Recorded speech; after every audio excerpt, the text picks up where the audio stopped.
भाइयों बहनों, मैं अब्दुल शेख करीम कसाड़ी दुर्ग से आज आपके सामने में एक बड़ा रोचक मामला लेकर आया हूँ। ये मामला है वन मंडल खैरागढ़ का। इस वन मंडल में ऐसा काम होता है जो दुनिया में कहीं नहीं होता होगा। आपने कभी सुना है कि लूना से ज़मीन की जुताई होती है? लेकिन ये लूना से ज़मीन की जुताई ये दुनिया में कहीं संभव नहीं है, सिर्फ वन मंडल खैरागढ़ में संभव है। दिलराज प्रभाकर जी इसके लिए, जो वहाँ के डीएफओ हैं दिलराज प्रभाकर जी, ये इसके लिए प्रसिद्ध है। इनका वर्तमान कार्यकाल का डिटेल तो मैं अभी दे ही रहा हूँ आपको कि लूना में ज़मीन की खुदाई 205 रुपये की चीज़ को 265 रुपये में ख़रीदना, 230 रुपये की चीज़ को 380 में ख़रीदना, इसी प्रकार से 3,3200 रुपये के छड़ को सरिया को 45 रुपये में ख़रीदना। ये तो इनके कारनामे हैं। इनका पूर्व कार्यकाल रहा है दक्षिण कोंडागांव का, जहां आपने अभी सुना होगा 4-6-8 महीने पहले की बात है कि इन्होंने एक ऐसा हट बनाया था जो अस्तित्व में ही नहीं है। मतलब जब ये आईएफएस बनकर आए और प्रोविज़न पीरियड में जब एसडीओ के चार्ज में थे तो इन्होंने एक ऐसा हट का निर्माण करवाया था इनके रेंजर और इन्होंने कि वो अदृश्य हट था जिसे हम और आप और आम जनता नहीं देख सकते थे।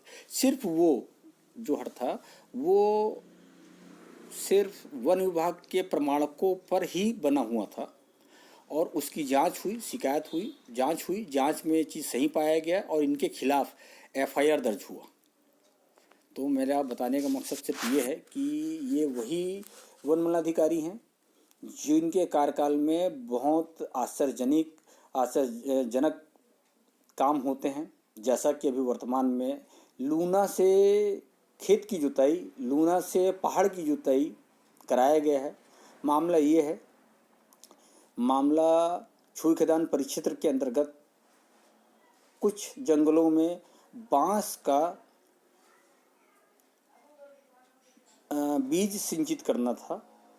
तो इनके रेंज अफसरों ने वहाँ पर ट्रैक्टर से जुताई बताया, परंतु जब प्रमाणक बनाए गए और उन प्रमाणकों को भुगतान किया गया, करीब करीब ये 6-7 लाख रुपए कुछ रुपए का था, जिनको इन्होंने बाकायदा चेक जारी कर दिया बगैर जांच के, बगैर कुछ के, जबकि इनके कार्यालय में इनके पास में 80-90 बाबू भैया पूरा स्टाफ है वन मंडल में।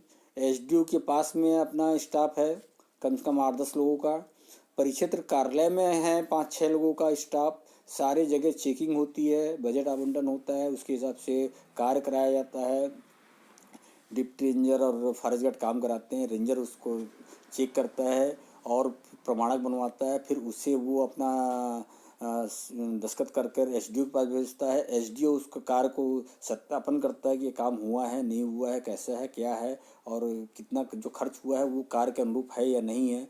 ये सारे प्रमाण पत्र देने के बाद में डीएफओ के कार्यालय में उनके बाबुओं के द्वारा उसको चेक किया जाता है, बजट के हिसाब से भुगतान हुआ है कि नहीं हुआ है, प्राकलन के हिसाब से भुगतान हो रहा है कि नहीं हो रहा है। ये सारी चीज़ों तथ्यों को देखने के बाद फिर वो चेक जारी करते हैं।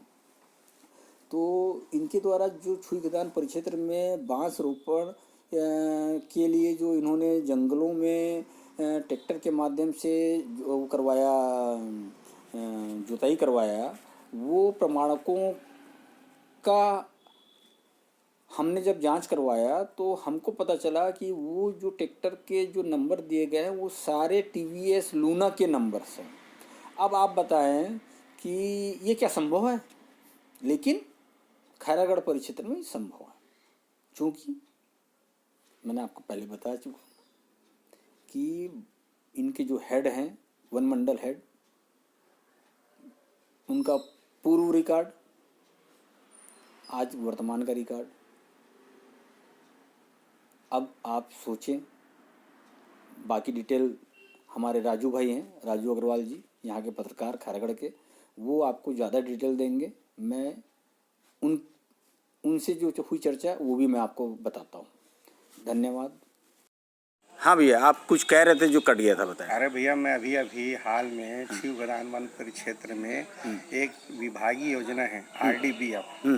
इन लोग कंपार्टमेंट P190 193 में इन लोग RDBF में बांस बोआई का काम करवाए हैं। उसमें मैं सूचना के अधिकार में बिल वाउचर निकाला हूँ। वो बिल वाउचर में जो ट्रैक्टर से जोताई करने का ट्रैक्टर का गाड़ी नंबर लिखे हैं, जब उसको परिवहन विभाग में मैं जाके पता किया तो वो सारा गाड़ी TVS कंपनी का हैवी ड्यूटी लूना निकला। वो उसका शिकायत DFO से किया तो DFO साहब यही बोलते हैं, अब सिस्टम तो जानते हो, यहाँ सब अपने अपने स्तर से खर्चा करके पोस्टिंग कराते हैं, उसी हिसाब से अपन सब कर रहे हैं यहाँ। ऐसा? हाँ, मतलब लूना में जुताई हो गया? हाँ, यानी ट्रैक्टर से जुताई बता रहे हैं, लेकिन उस गाड़ी के नंबर को जब अपन परिवहन विभाग में यानी CG परिवहन विभाग का जो नेट है उसमें निकाले हैं तो सब वो लूना का नंबर निकल रहा है। अरे बाप रे। अब इससे बड़ा फर्जी काम और क्या हो सकता है। नहीं तो DFO साहब ये जो बोलते हैं कि